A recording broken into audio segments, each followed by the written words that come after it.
this system here, it claims that we evolved,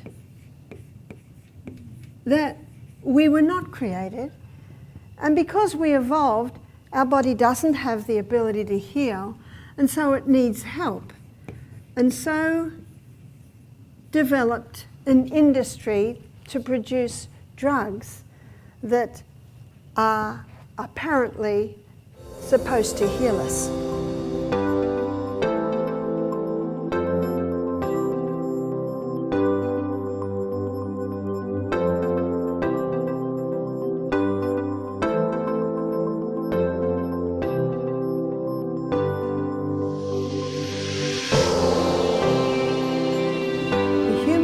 Was designed to heal itself, and it'll heal itself if you give it the right conditions.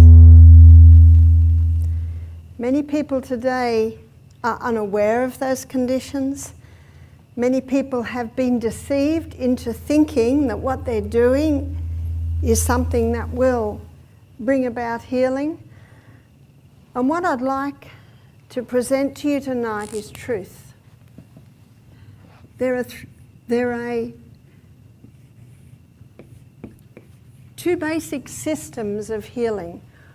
One is based on truth, the other one is based on lies.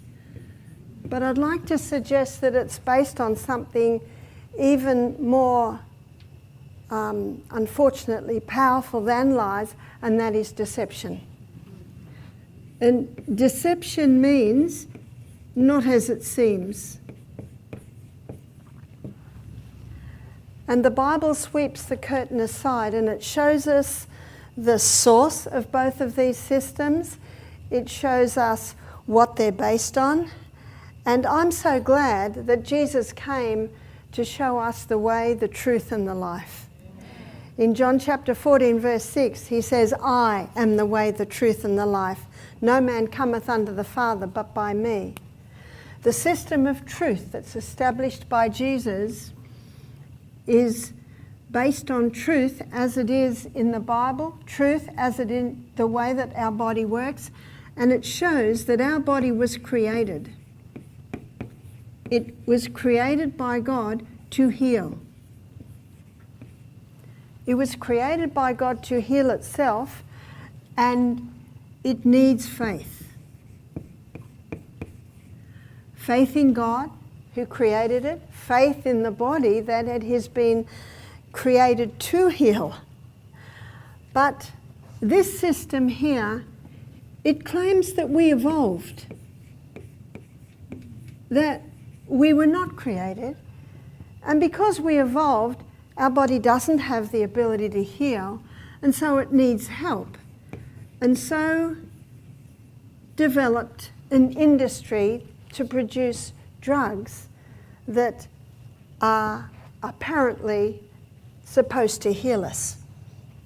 But a lot of this system is based on the opposite to faith, which is fear.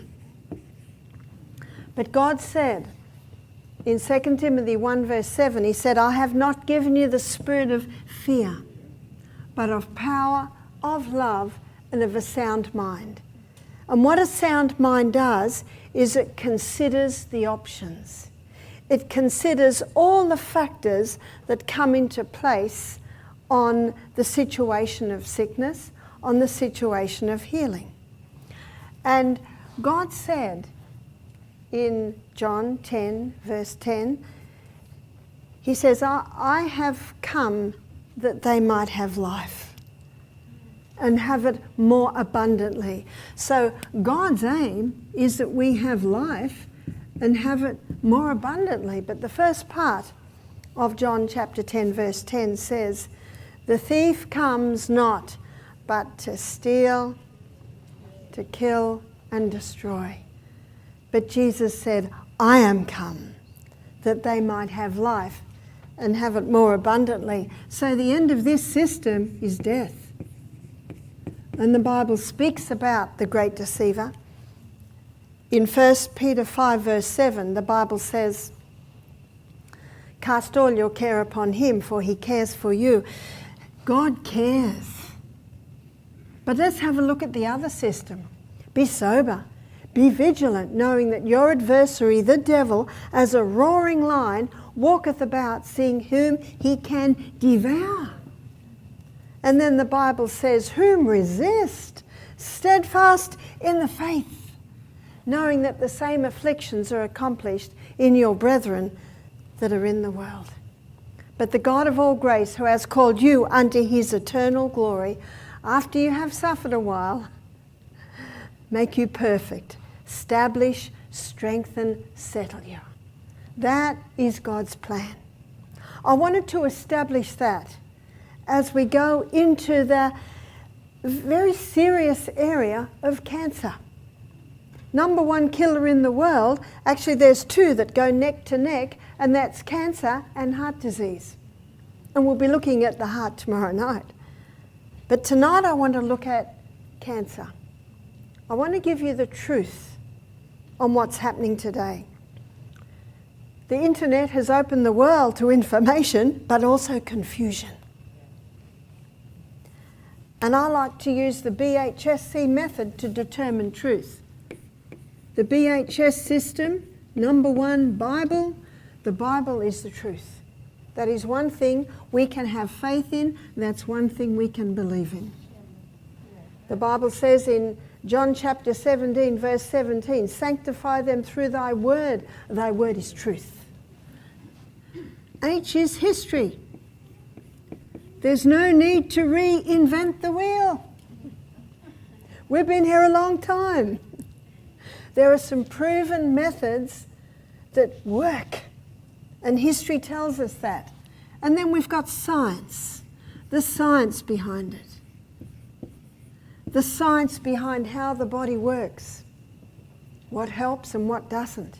And then right at the end, in the BHSC method, we've got common sense.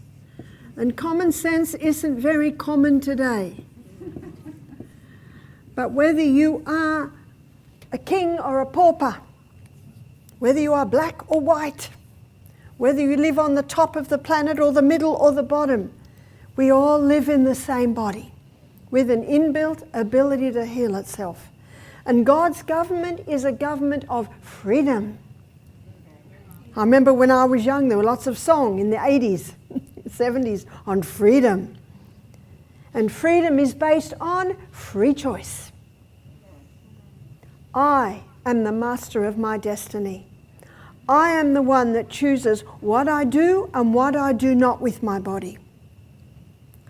But God designed that whatever we do to our body, we assess. Remember, God has said he has not given us the spirit of fear, power, love, sound mind. Sound mind assesses these things. Does it work? Does it not work? I need to investigate before I put this into my body. And God said in Exodus chapter 15, verse 26, Moses was telling the children of Israel what God had told him. It started with a little two-letter word, if. The human body will heal itself if you give it the right conditions. And in this verse, way back in the Old Testament, where the bodies were exactly the same as the bodies are today, in this verse, he tells the truth on sickness, on healing. He said, if you will diligently hearken to the voice of the Lord thy God and do, not enough to hearken, do. In James 1:22 it says, be ye doers of the word, not hearers only, deceiving your own souls. If, Exodus 15:26, if you will diligently hearken to the voice of the Lord thy God and do that which is right in his sight, give ear to his commandments, keep all of his statutes, then I will put none of these diseases upon thee that I put upon the Egyptians, for I am the Lord that healeth thee. The archaeologists that are digging up the bones of the Egyptians, and technology today, whoa, that can test those bones and tell them a lot. And they have discovered that the diseases humanity suffer from today were the same. They had cancer. They had heart disease. Did God bring them? Didn't that verse say it? Bring? Don't forget the first bit. If you will diligently hearken to the voice of the Lord thy God, do that which is right in his sight. Give ear to his commandments. Keep all of his statutes. I will put none of these diseases upon thee that I brought upon the Egyptians. I am the Lord that healeth thee. And God is saying, I heal thee through these laws. I keep thee safe and without disease through these laws. That's how God works, according to law. He actually uses law as his instruments to bring about healing.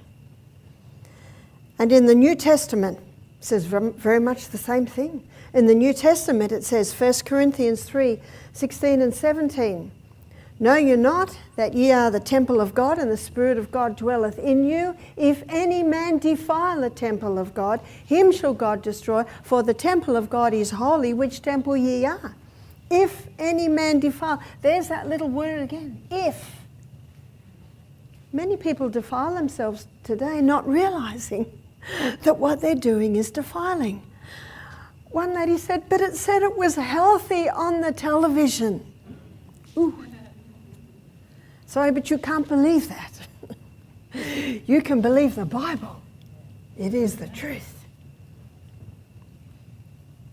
And in the little book, Education, it says, page 100,